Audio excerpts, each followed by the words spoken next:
Hi, my name is Laura Sarchet, and I am the Inclusive Higher Education GA at the University of Rochester. Today we are talking about backwards design, also known as understanding by design. Backwards design is something that benefits all of our students, but I particularly want to highlight a few students that this might be necessary for. Tour students are students from BOCES who are auditing classes at the undergraduate college. Students from the Office of Disability Resources may have registered accommodations, and there are also neurodiverse and neurotypical students in all of our classes. All of these students either need or benefit from universal understanding by design. The goal for today is that you will develop your understanding of backwards lesson design and its benefits, and identify one action step to take in your own practice. I want to start us off with a quote today. Our lessons, units, and courses should be logically inferred from the results sought, not derived from methods, books, and activities with which we are most comfortable. And this is from Wiggins and McTighe. Although this is a source from over 20 years ago, this is considered seminal research and is widely used in the fields of education and other fields still today. So this tells us a little bit about backwards design, is that we're starting with the results of what we want students to learn or achieve or progress to. And we're not necessarily focusing on the activities that we like to teach. So this is very student-centered rather than teacher-centered, and very learning-centered rather than the content that we are teaching. So how do we do backwards design? Well, there are 3 steps. The first is identify the desired results. What do we want students to be able to do or demonstrate once our lesson or unit or the assessment is over? From there, we determine what is acceptable evidence of this desired result. So what would students need to actually produce in order to show that they've achieved this result? Then from there, we plan experiences and instruction in order to help students produce this evidence. So let's look a little bit at each of these steps in more depth. So starting with the desired results, we always start with goals, learning objectives, learning targets. These are all different names for the same thing that show what students should be understanding by the end of the unit. So there are several different parts of established goals. One of them is transfer, and that is that students can generalize the knowledge or information or skills to other contexts. Meaning includes essential questions. So what are students able to answer?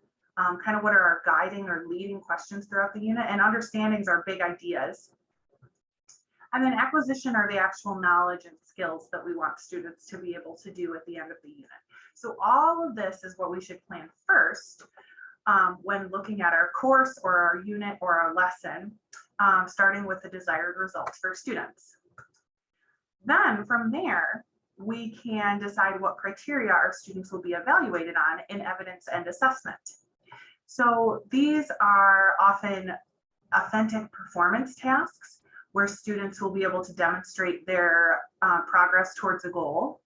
We've talked in another video about flexible assessment. This is a great way to incorporate flexible assessment into your practice, is through using backwards design or understanding by design.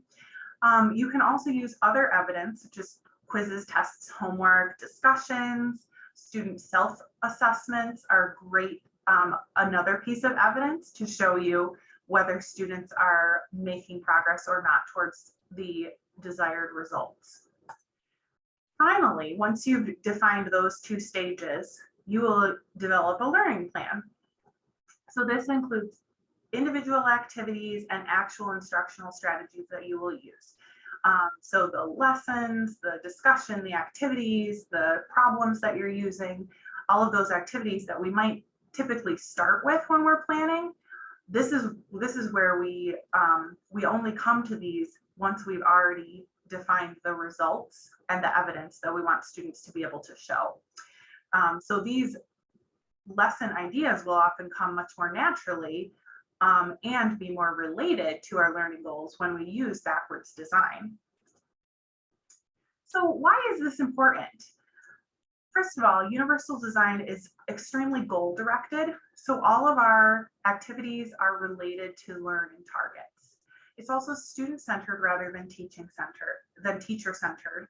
And that in and of itself increases engagement of our students, but also because we're not doing tasks just to do tasks. All of the tasks the students can see are pointing us towards an end goal or an end result.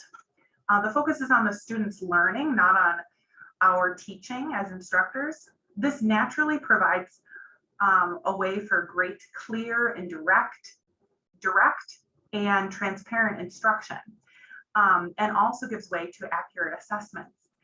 This ties in really, really well with our assessment video, where you'll see that if students know what the expectations are ahead of time, they will often achieve greater progress towards those goals and assessments. So this universal understanding by design is also helpful with that.